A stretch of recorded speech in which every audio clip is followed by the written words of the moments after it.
Oliver. How are you? Very well, thank you. How are you? Excellent. So amazing to have you here. Let's dive in straight away. Let's give us an introduction.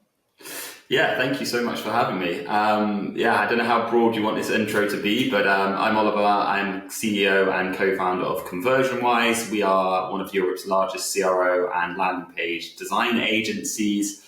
But I've been online for probably now 20 years, maybe 15 years full time. I've done it all from communities to failed softwares to e-com brands to agency to exits. Been there, done it, and kind of failed and had some success as well, which is good. Awesome, cool. All right, let's then start with the first topic, which is how did you build this amazing CRO agency, conversion rate optimization agency? And it is indeed one of the largest one. We met at the GFUEL event in London. You have a big roster of clients. Obviously, e-commerce is one of your specializations as well. But maybe walk us through, not maybe from your university days, but maybe why did you start an agency? How did you build an agency like this? Yeah, sure. So like most things, it was never planned. I think when you're kind of younger, you don't really plan things, you fall into things. I originally fell into CPA and affiliate marketing, started an affiliate marketing community. And inside that community, there were a lot of affiliate networks. And affiliate networks basically get advertisers on board. This is kind of old school e-com, right? They have advertisers on board. These advertisers then find affiliates, and affiliates will drive traffic to their landing pages or pages, and then they give them a commission of the sale. And what we found is I had an eye for design. I loved design back in the day. I used a designer, a guy called Sid, who's actually still one of my full-time designers, somewhat 15, 20 years on, which is amazing. But I love design, and I had aesthetically my community, my forum about affiliate marketing looked very nice. It was very nice design. It looked beautiful. So what happened is a couple of the affiliate guys who owned networks and offers and had advertisers approach me and said, hey, could we use your designer? Can you do an intro to the designer who designed your community? And I guess without knowing it, I had that kind of entrepreneurial spirit inbuilt within me. And I said, you can, but I'm going to arbitrage this. So I kind of sat in the middle, effectively like a project manager. And it all started with a guy called Tim Bird. You may have heard of him. He's kind of renowned as the godfather of Facebook marketing. Very successful, great guy. He had an affiliate network, and he said to me, Oliver, look, can I use your designer? I was like, you can, but you have to go through me. So he would pay me X amount of money for a landing page before landing pages were even a thing. And I would then work with a designer to get this beautifully looking landing page, not really having any clue around conversions. It was more like, let's get something that looks nice and works. Get it devved up, and then I'd send it to him. He'd send me the cash, and it kind of started there. I was lucky enough to also find my co-founder who you sat with at the dinner, Andy, through that community, which is crazy. Like, he lives only 40 minutes away from me, but he was on that forum, that community. And we met up, and Tim offered us a contract to develop sort of 10 of these landing pages a month. We said yes. We didn't have a clue what we were doing. But we just kind of winged it. We kind of, I'm a big fan of saying yes and working how you deliver it after. And we kind of worked it out. We found a dev, we had our designer, Andy would manage all the projects, I would sell the pages and kind of take care of the design and aesthetics. And with Tim and a couple of other early clients, we kind of formed the foundation of like what it took to build high converting pages. And we became obsessed with it. And we then launched as the landing page guys. So for the first 8 years of our kind of agency, we were literally called the landing page guys. And we kind of almost put landing pages on the map. I mean, that's one thing I'm really proud of is like we have built frameworks for landing pages that are used like by millions of sites online. And a stat that I always say, and I still haven't been questioned or no one's proved me wrong yet, is I truly believe that we've designed more landing pages than any other agency on this planet. So I think we're over 8,000 pages now over the last 12 years. So yeah, it's kind of all came from that community out of chance. Didn't plan on doing this, and now 12 years later, as you say, we've got a great size team, great amount of clients, and getting some great results for our clients as well. That's awesome. So let me unpack a few things here. So Please, yeah. I guess So what was the year, sorry, when you met Tim? 20, I would say around about 2012. 2012. Okay, Yeah, so let's say 12, 13 years ago. Okay. correct. And then initially, I guess landing pages were built on like they were all like on whatever Java or WordPress, because now you have Yeah, so many very other tools much like Unbound. HTML. Yeah, it used to be very much HTML, CSS, lightweight, so super fast loading, and then you just serve them on a super fast kind of VPS or shared hosting. Right. These guys were doing big volumes, so we would kind of hand them over the files, development ready files. We would integrate. We were doing a lot of lead gen back then as well as ecom. So we would either integrate with, this is before like Shopify, right? So we would use platforms like Limelight CRM, Connective CRM for ecom, and then on the lead gen side, we would use things like Has Offers or I can't remember the old school ones like Lead Bytes, Leadspedia to ping like leads on the back end. So basically, Wow. APIs into HTML, CSS, and super fast, super quick, lightweight pages, and then they would Right. just be self-hosted. Yeah. Right. And since then, obviously, the whole landing page industry also evolved, right? You have Right. Unbound, you have a million different Yeah. providers. You obviously have now also Shopify, which is like, in itself really nice as well. You have Webflow now, and lots of people do landing pages in Webflow. Yeah. Yeah. How did that work evolve, I guess? Like, when did you realize, okay, the industry is changing, even though you were like one of the OGs? How did it evolve? Yeah, we definitely had to adapt. And I think it was just like bringing in personnel who are experts in these different builders, for example. Right. So, at its core, when Shopify came out, it was still very much like HTML, PHP.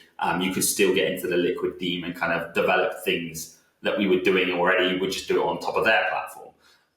But I think page builders changed the game of being like, I always look at a page builder, and if you look at some of our old content, not you ever would, like I used to kind of use the angle of like page builders are bad. They're great for the fact that like back in the day, they're great for the fact that you could test things very, very quickly, but you would always get more success taking the code out of a builder, because back when things like unbounced ClickFunnels, I mean ClickFunnels still, but unbounced ClickFunnels, all the old school page builders came out, they were very clunky. They had like a lot of bugs. They were very slow to load pages, and we were even back then dealing with high volume traffic stores, so or funnels or lead gen pages, and we could literally build a page, and the flexibility wasn't as good back then, but you could build a page in Unbounce back in say 2015 or wherever it was, and build the same page in raw HTML, CSS. And just purely because of the load speed and the way it would load on different browsers, which again, like technology has just advanced all of this. But back then, like you had to check like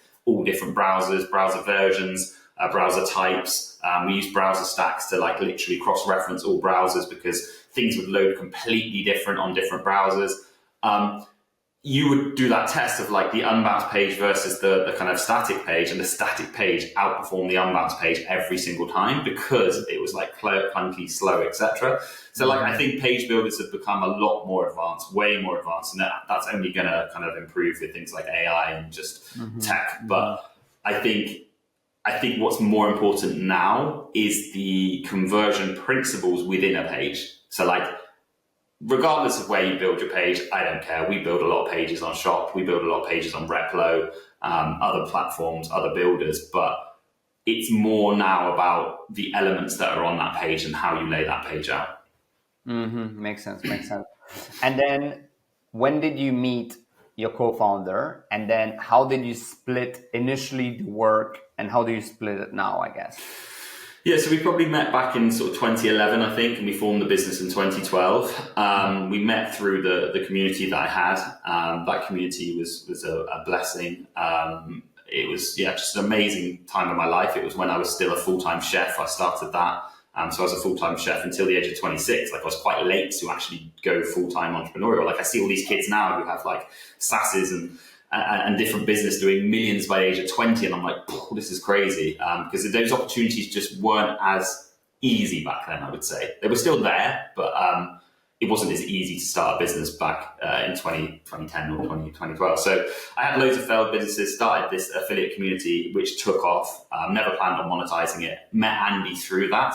And me and Andy, like I put like everything, because I'm very much the face of the business. So I get on these podcasts, I tell the story, I'm the loud one. And I feel like so grateful for having Andy, because he's like complete opposite of me. So we even knew that back then. And I think that's really important, like to find a co-founder who's literally awful at everything you're good at and amazing at everything you're awful at is like so powerful. And I still think that's one of the biggest and best things we've ever done, is like meet and just decided to go into business together, because to this day, we never argue. We're very, very clear. We don't even have to have a conversation of who's going to do an individual task, because we just know, we know our strengths. And back then we played to those strengths. So I did all the sales, the marketing, all the talking to clients on the front end. I turned up to all the events. I spoke on the stages, and Andy was very much the other side. So he did all the project management, all the QA, the delivery of projects. And we just worked hand in hand. And for the first kind of couple of years, we had a couple of freelancers, but we were literally managing everything. Like I was on calls. We were dealing a lot with the US, so I was on calls most of the evening. Andy was, doing projects and grinding projects out and delivering them to clients and dealing with all the shit that kind of comes with that, with like bad feedback and, negative experiences that always happens with agencies, because, we're human and we make mistakes. So he was always just very good with that. And we were lucky to bring on a guy called Alex Beresford about 7 years ago, who also just took the business to new levels, because he was very good at kind of client success and talking to clients, and he taught us a lot. To fast forward to today, back then it was just me and Andy and a few freelancers. At this present day, we're a team of about 65 to 70. And we again have very clear roles. I am very much CEO. I'm very much sales, marketing, innovation, driving the company forward, seeing where we go, see what we do next. Almost kind of I speak to the team as a whole, whereas Andy is just incredible at kind of, COO, CTO, so ops, technology, processes, people, perfecting the product. That's what he's just incredible with. And he kind of runs with that, and I run with that. So like very top level, I'm kind of responsible for the kind of, you can break agencies down to two things, especially if you're doing recurring payments. It's like sales, churn. I mean, you can dress it up as much as you want, but that's what it is. It's like, how much money do we make? How much are we churning? And like, I'm like, how much money do we make? Andy is, how much do we churn? So yeah, it's still very clear in what we do. It's an interesting framework. Yeah, I guess like we call it sales and fulfillment, but yeah, fulfillment is the absolutely. It's delivery and fulfillment on one side. And I guess, do you follow any of the, I don't know, like EOS, entrepreneur operating system, or more like an OKR approach? Like, do you have any systems in place or any frameworks? Yeah, so we have several tiers in the business. Me and Andy are kind of the only C-level. Then we have a leadership team made up of 4 people. So client success, head of sales, head of optimize, head of design. So we have 2 solutions. Under them sit managers, and under them sit people who kind of deliver the day-to-day. We will set our kind of management level OKRs, and they will set their management level OKRs. Right. And then we obviously have company objectives that we share with the direct kind of managers below me and Andy, who then kind of feed that down. We also do one leadership call every Monday. And within that leadership call, we found it just really helpful to set big rocks. So every week we have one big rock per leadership member, including myself and Andy. And we keep each other accountable. So we track those big rocks each week, if you've done it, if you've not done it. And at the end of the kind of year, we kind of incentivize it, where we give, maybe it's a couple of nights in a hotel to someone who's got the most big rocks done. We're always, we try to incentivize everyone in our team, especially like manager up, whether that's monetary or whatever it may be, because I think otherwise people go a bit stagnant, and I think you should always have the opportunity to, get more out of your job. That's cool. And then I guess the affiliate community, does it still exist, or what happened to it? Yeah, it does. So I sold it to Neil Patel and his investment company back in 2017. It still exists. It's the biggest. It's the biggest affiliate community online. Something again that I'm hugely proud of building, and it's called affiliatefix.com. You can check it out. But it's a little bit. I check it every week because, of course, it was my baby. Like, it was my first exit. It was my first successful business. It was the only business that allowed me to leave my full-time job as a chef. So I still check it. I would say it's not gone much further since I left, but it's still a great resource. It's still getting thousands of signups every month. And it's something that I would love to have back in my possession one day, put it that way. That's cool. Yeah. Amazing. And then I guess initially, was it always that e-commerce, I guess, like looking at the affiliate industry, e-commerce is obviously a huge part of it. So from the beginning, you didn't have a hard decision to basically do in terms of, who is our ICP, ideal customer profile, or were you kind of generic initially and then you narrowed down more on e-commerce? See, I think this is something that's been like a gift and a curse for us as an agency. We, when we started Landing Page Guys, what we used to be called now ConversionWise, I became, and I still am, obsessed. So I read a book called Key Person of Influence. I'm not sure if you've heard of it, by Daniel Priestley. And he's an amazing guy. And this book changed my life because basically what it says is like, if you want to do something, you have to become obsessed with becoming the best and the most well-known for whatever that is. So we picked landing pages. Our whole company mission was like, back then, it was like, we want to be known as the best people in the industry for landing pages. We literally called ourselves the landing page guys. Like, that's how kind of obsessed we were. I was putting out, I still do, but like I was putting out free content every single day. Like he preaches, and I think it's a great way of doing things, is like, give everything away for free. And typically what happens is people will be really impressed and they won't have time to do it, so they'll pay you to do it for them. But become that authority and become that influence. And to this day, I still get pissed off if I like see someone put a post on Twitter saying like, who should I use for CRO? And they don't tag me. I'm like, why are you not tagging me? Like, I've worked so hard. Like, and that's just my inner obsession that I think just drives me every day. But we originally were kind of like broad. And I think if I was to start a new agency, and I spoke on stage in London a couple of weeks ago to new agency founders. And I said this then, I was like, I think you have to now niche down. I think it's so competitive that like you have to find that blue ocean, right? You have to stand out versus the ones who are established. Like if someone wants to start a CRO agency today, they're never going to compete with me because we're 12 years in, we've got, history. But if someone wanted to start a CRO agency and said, we are going to be the very best CRO agency for CBD, for example, we were chatting offline, that's an industry I know you know very well. They'd have a shot because all of a sudden they're not in that blue ocean versus, thousands of other established CRO agencies. They're in a little micro ocean with 100 CBD CRO agencies where they can stand out. So I think we made a mistake initially going broad, and it probably took us a lot longer than it should have to get to a good size and the size we are now. But I also think I love that journey, and it made us relentless and ruthless. And I don't think it was a bad thing, but no, we were very broad. We were dealing with lead gen, we were dealing with affiliates, we were dealing with e-com, local businesses. We would literally take anyone who wanted to pay us. We'd build them a website. Yeah, makes sense.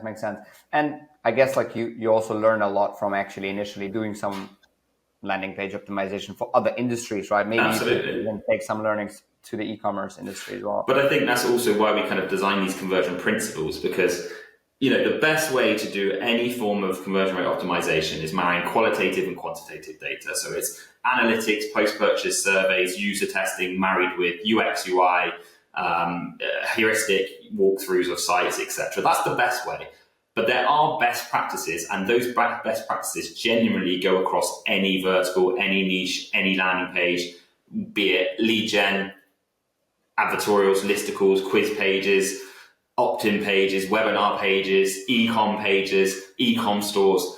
There's a general framework that works as a starter, without A/B testing on any of those pages. And there's things, that a natural kind of human psychology is, things like social proof, trust and credibility, authority, handling objections, value proposition, all these things, user experience, UX, UI, all these things will be across the whole playing field. So I think it's what got us to this point, because we were like able to build these principles that we now share and have a course about and people talk about. And that's the kind of frameworks that I say are now used by millions of people online.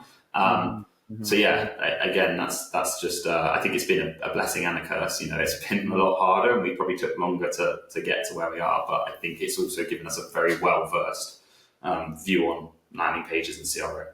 That's cool. Yeah. Could you maybe, give us some of it, some examples of best practices which apply across the whole industry? Yeah.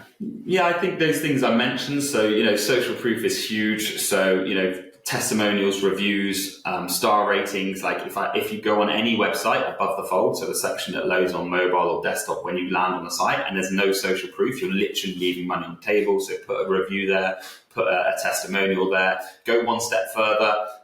If you do survey your audience, which you should be doing, any business should be surveying their audience, whether you're SaaS, whether you're e-com, whether you're selling physical, digital courses, memberships, always do post-purchase surveys.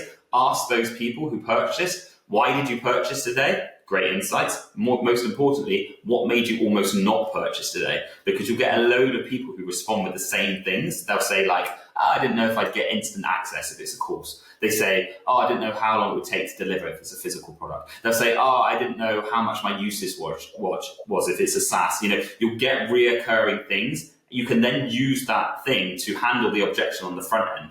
So when it comes to social proof, find a testimonial that says, I couldn't believe how quickly I got my product. All of a sudden, that's ticked a box of the doubt that people have when they come to your site on the delivery. Same again for the SaaS. I was so impressed with how much usage I got for my payment.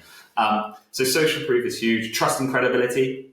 I think particularly in e-com, but any brand, everyone now competes with Amazon. Like you and I could go on Amazon today and we literally wouldn't even cross our minds at all within any circumstance of buying a product on Amazon. You just know, you trust it, you're going to get your product. If not, you're going to get a refund. It's going to be here tomorrow. You don't even think about it.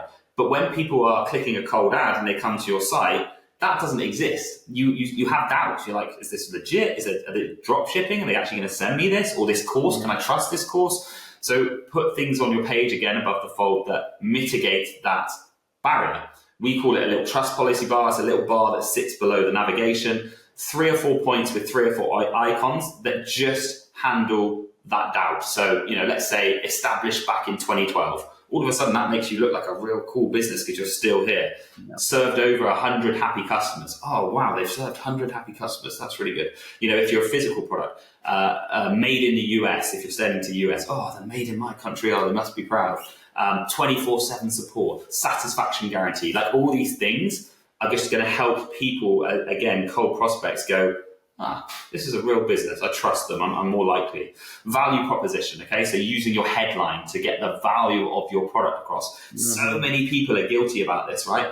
As product owners, as course owners, as physical product owners, we're so proud of what we do that we actually forget about the customer in our copy. So we think about like the shiny objects. There's this incredible ad, and this is something I learned about 12 years ago, and I still speak about it now because it's so powerful.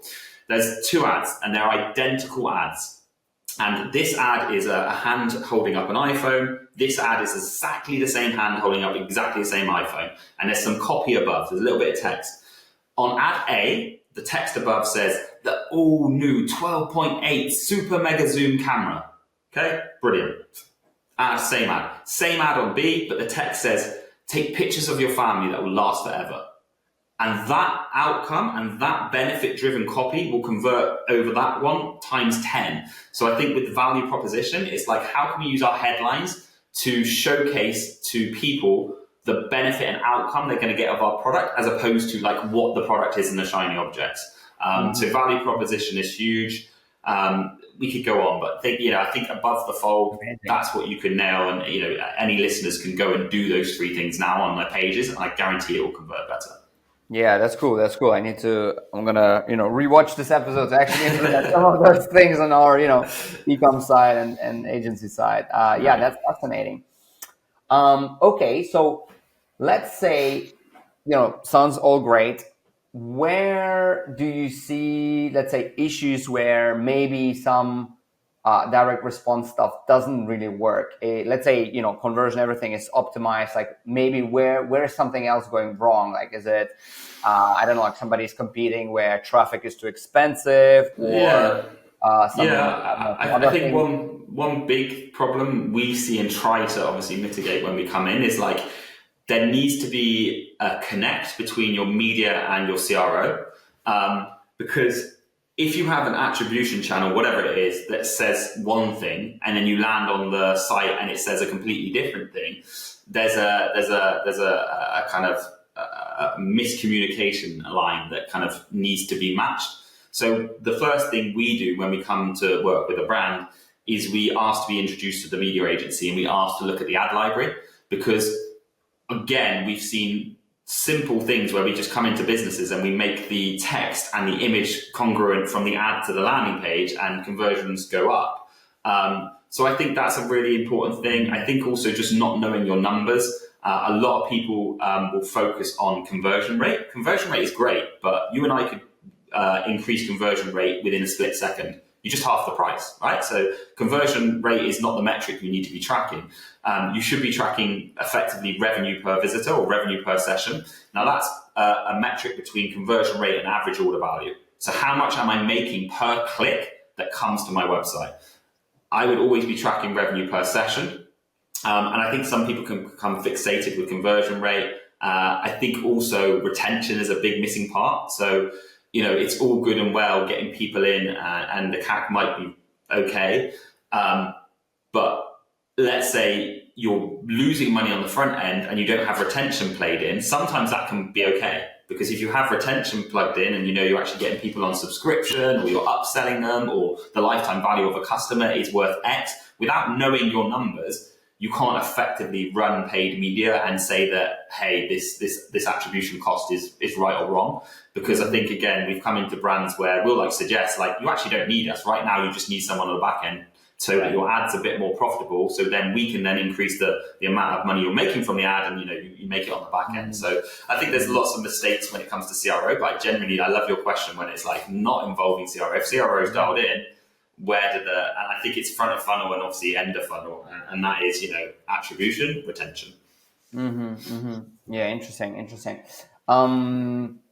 Do you think sometimes it's also the tech stack and the infrastructure a brand maybe is built on? I mean, we used to have the marketplace on Magento 2, which is obviously, way faultier, which heavier.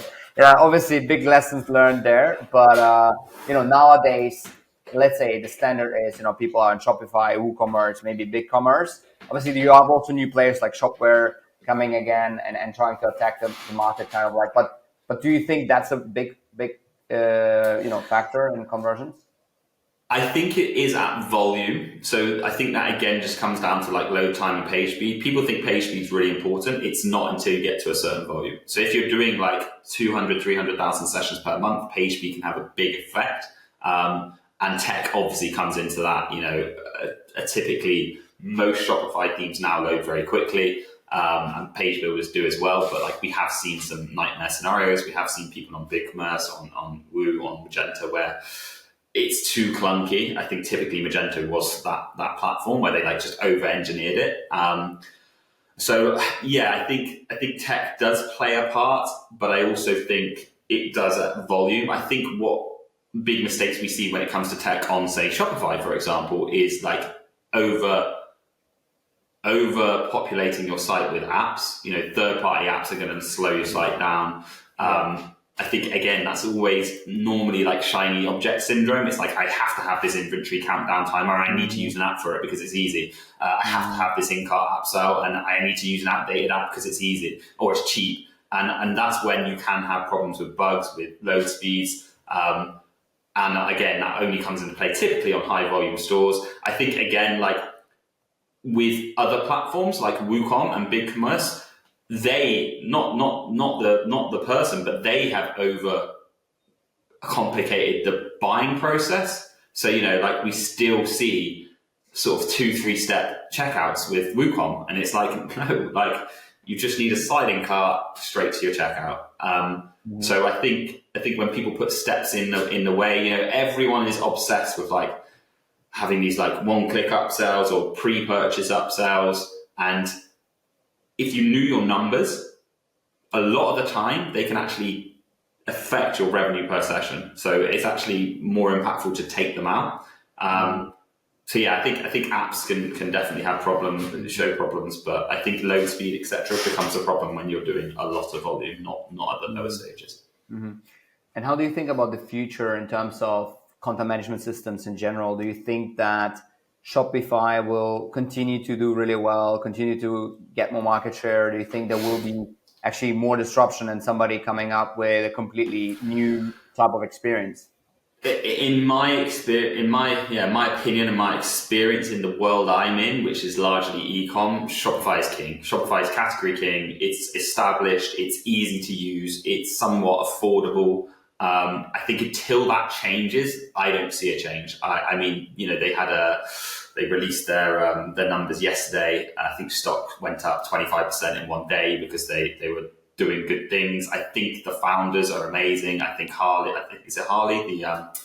the CEO is such a cool, genuine guy. You know, he still turns up to somewhat smaller events. He's still speaking on podcasts like this. Like, he cares. I think the e-com kind of sphere really buys into that and can see that. And I just think they're years ahead and billions of pounds ahead now. And I just think it would be very hard for someone to disrupt that industry.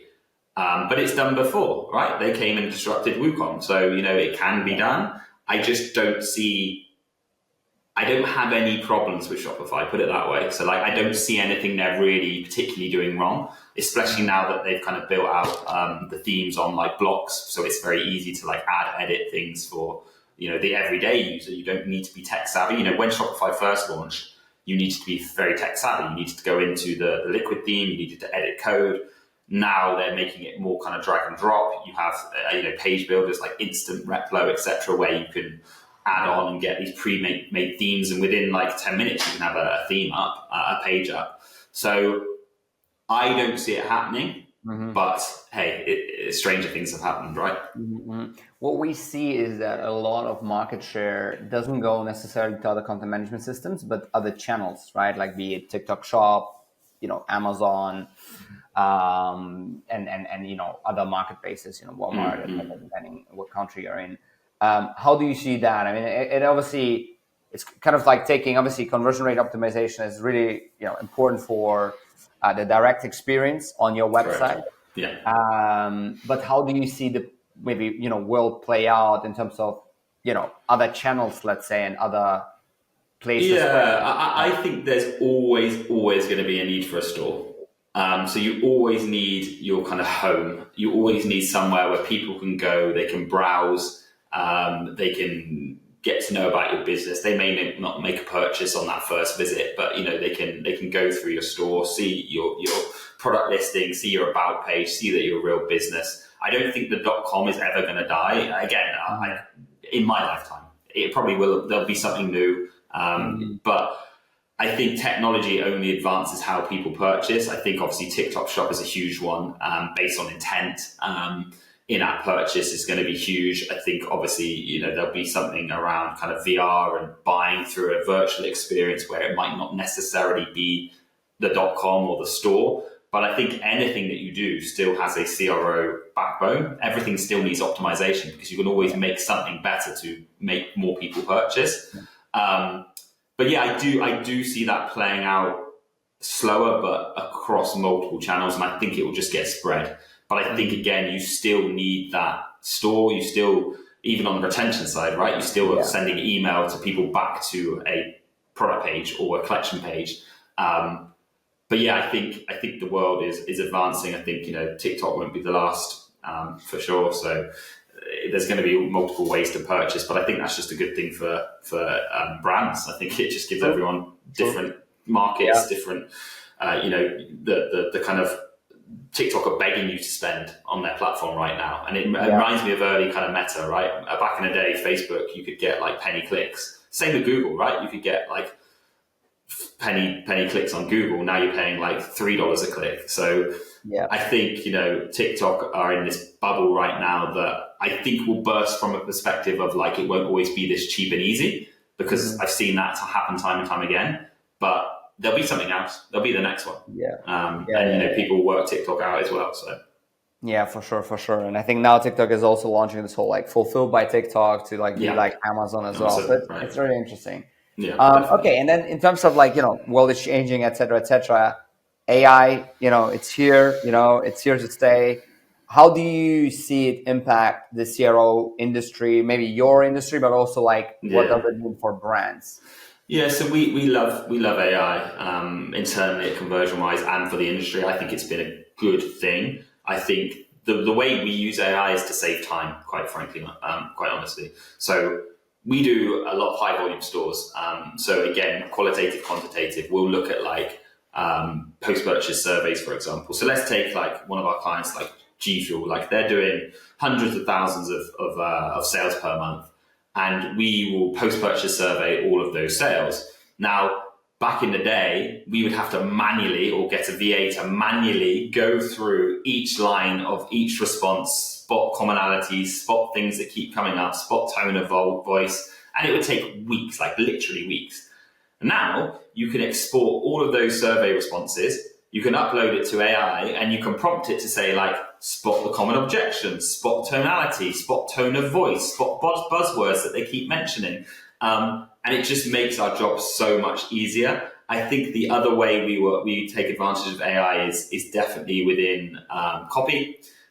We don't use it to write full landing pages, but it's definitely good with coming up with ideas, concepts. And then there always needs to be a human element of kind of editing it, and it's never going to be 100%, but it will get you to sort of 70, 80%. So again, it saves kind of time there. And yeah, I just think as far as what's going to come, I think there will be a day where you could go into an AI and say, build a landing page for X product, and within seconds you're going to have this landing page, which I think we just have to adapt and move with. But there's always, in my opinion, going to be a human element of what traditional CRO is. So A/B testing, experimentation, that has to come from a human mind. Like, you have to marry so many elements, and you have to get to know that brand on such a level, and have to get to know the demographic on such a level to hypothesize and come up with test ideas. And then execute those tests. You have to design them, copyright them, dev them. I feel like we will advance with AI. I don't see it as like, oh my God, my job's going to be replaced within 5 years. I just think as long as we adapt with it and use it to our best advantages, we're very, very, very receptive of it. That's cool. And then I guess coming towards the end, I guess maybe explain to us, how do you actually work with brands, right? So I understand you also test through paid traffic, how well the new, let's say, landing page does. Like, maybe can you just explain it a bit more? Yeah, so a typical journey of a brand who works with us on the CRO side, ongoing CRO, is they'll kind of initiate their first month. We'll get on a team call with all their key personnel. They'll get on the call with all our kind of team players who will be on their account. And as I said, we'll really get to know their brand. So we want to know everything. We want to know the origin story. We want to know the whys, the don'ts, the do's, the demographics. We get to know the media partners, whether that's paid acquisition, the email company, whoever that may be, SEO, search, whatever. And we really kind of strip that brand naked, and then we get access to everything we need. So we get access to the GA4, any tracking systems, post-purchase surveys, or we'll set them up, exit intent surveys, we'll do user testing, we'll do competitor analysis, we'll do heuristic walkthroughs. Like, all of this stuff probably takes around 3 to 4 weeks, because we're literally like in the trenches building this picture of what this brand is and who their customer is. And then what we'll do is we'll put that into an audit. So we'll have like 100 to 150 pages of findings. It sounds a lot, but it's so fucking cool. This is the best part, because it's like really eye-opening for us and the brand. And we'll often discover things that like the brand didn't have a clue about. And that's what's really exciting. I always say, like, as a CRO, the best thing you can do is deliver bad news to a brand. And what I mean by that is like, if I deliver news that you don't know or things that you could be doing better, there's so much then opportunity for uplift in revenue. Yeah. And then from kind of week 4 to week 5, from that audit, we'll create what we call like a roadmap of tests. So based on that brand's goal, now across the board, generically, that's probably revenue per session, but they may have a goal of, oh, we want to get more subscribers this quarter, or we want to sell this product more this quarter, or we want to increase retention this quarter, or we want less refunds this quarter. Like whatever that goal is, but normally the broad spectrum is like more money per click. We will then create a roadmap of tests. So we put all of our test ideas from the findings into a framework. We use the PXL framework. It's not our framework, but really good framework. And basically you put all the test ideas in one line, where the test is. So on the site is that homepage, collection, product page, checkout, cart, whatever, in another column. And then we'll use a couple of things. So we'll say, is it above the fold? Is it impactful within 5 seconds? How easy is it to implement? And we'll rank all these tests based on all those metrics out of 10. And then you then sort via the one that kind of is easiest to implement, is above the fold, impactful within 5 minutes, and we'll kind of start there. So we'll then have a conversation with the brand and we'll say, for the next 2-3 months, these are the 8-12 tests we want to work on. And then we kind of go and do that. We'll design a test. We'll send the test to them to confirm. We'll then dev the test inside a A/B testing software. We'll run the test. We'll monitor the test every single day. So like for those of you who aren't aware of what a traditional A/B test looks like, it's literally, okay, on my homepage, and this is like a very basic example, it would be more intense than this, but does headline A convert better than headline B? And we'll have 2 instances of the website in a script, and we'll serve 50% of the traffic version A, 50% of the traffic version B, and the software will basically tell us which one's going to make you more revenue per session or more money per click. And it will have a power rating. We always look for like a significant power rating to make sure it's a powered test of statistical significance.